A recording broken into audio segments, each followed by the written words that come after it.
And so there's some water issues throughout Brevard County, and we want to start in Port St. John. And so, Stell, you saw some issues, and you helped out in a neighborhood there in Brevard County, excuse me, in Port St. John, where there was some broken water lines that were actually caused by AT&T. Is that accurate? Yes, so they've been doing a lot of work throughout the county, putting in fiber optics. It's going to be a massive upgrade for AT&T customers and their speed for their internet.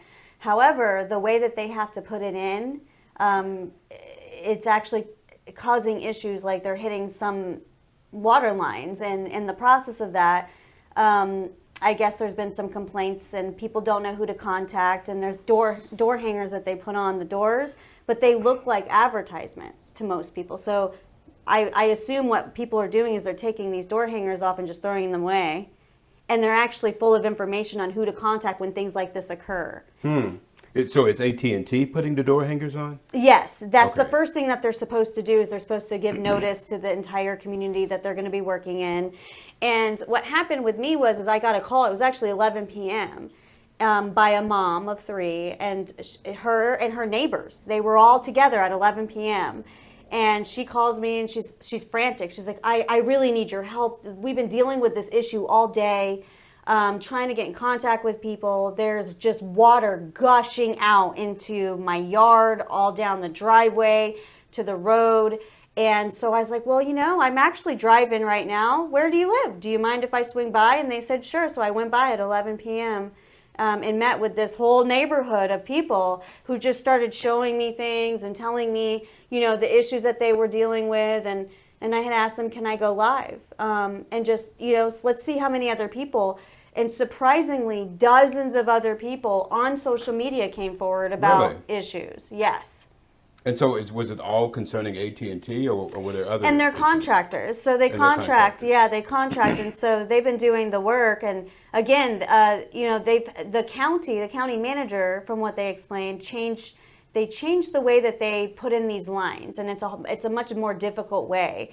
And it actually does make it high risk for them to hit certain water lines. And so she was losing all this water, and so we went live, and I met her the next morning. I got calls at 8 a.m. I will say they were very responsive. AT&T, the people that are helping put this in, saw our live stream and contacted us. Oh, really? Yes. And so what did they say when they contacted you? They said, I'm very concerned. We care about the people in this community, and we want to go see what's going on. And so I went to her house and met her there. She took off work. So she's losing work time, and she's really stressed out because she knows she's been losing water. And we had the city of Cocoa there. So her water bills have been high. It's going to be high. It's going to be high. Her next bill is going to be high. No, there was an estimate she had lost thousands of gallons of water. So her normal usage is 7,000 gallons, and she was up to 49,000. Oh, man. That's how she's way over because of that leak.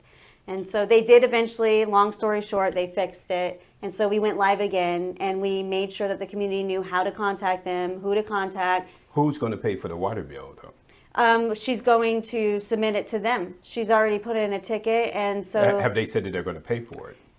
I don't believe things till I see it, so we're going to wait and see if they actually cover it. Okay, we need to stay on top of that to see. I mean, there's no way that they should be culpable. No, right? and here's the interesting part about this.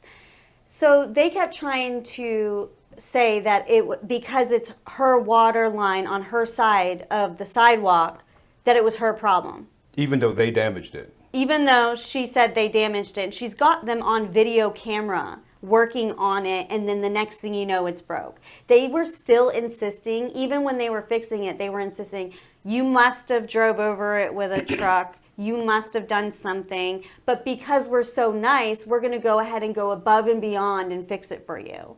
And so they went ahead and fixed it. And what I said to them was, here's the thing. You're speculating that somebody parked on her meter. You are assuming that this happened. But what we have factually and with evidence is you on video digging and messing and actually parking your vehicles in this area. And the next thing you know, the water pipe is broke. So there was a lot of inconsistencies in what they were saying. I don't think they wanted to be liable. And they even said, well, you know, just because we're fixing hers doesn't mean we're going to go and fix everybody's. And I said, of course, it's a case by case scenario, but you know, we've got So to are do they better. admitting that they may have broken other water mains by They saying did. that? They did. When they were standing there, they said that this has happened numerous times, and it's because of the way they have to put in the pipes. It's direct versus a missile style that they have to do. The missile style is much easier, and it lessens that impact. And so they have to do this direct style. And I may not be saying it the exact way, but I was listening, and they're going to know I was listening to exactly what they were saying. And so I think, you know, what will happen is the county will have to take a look at this if there's so many complaints, and possibly have a conversation with AT&T about maybe going back to that older way of doing it. Katie, how can people deal with this as far as a county commissioner? Sure. So, like Stell was saying before, definitely keeping those door hangers. If you see one of those come on your door, keep a hold of that so you have those phone numbers, and then you can always contact my office. So you can either give me a call, or my email is d1.commissioner@brevardfl.gov. And I am currently working with getting to the right people through AT&T, because we've had numerous complaints about these subcontractors. So this is consistent, huh? Oh, it's really been a horrible situation. I mean, they are parking on people's properties, like in their lawns. Oh, boy. Putting their equipment in people's lawns, and not just like shovels and things like that, but like heavy equipment. And so no wonder, you know, a resident's water line was broken on their property because they were, you know, driving and parking on people's lawns, which is And not allowed. As a former FedEx driver, I can tell you people do not like you touching their lawn. Right. They don't like you driving on their lawn at all. Exactly. So unfortunately, this way of doing the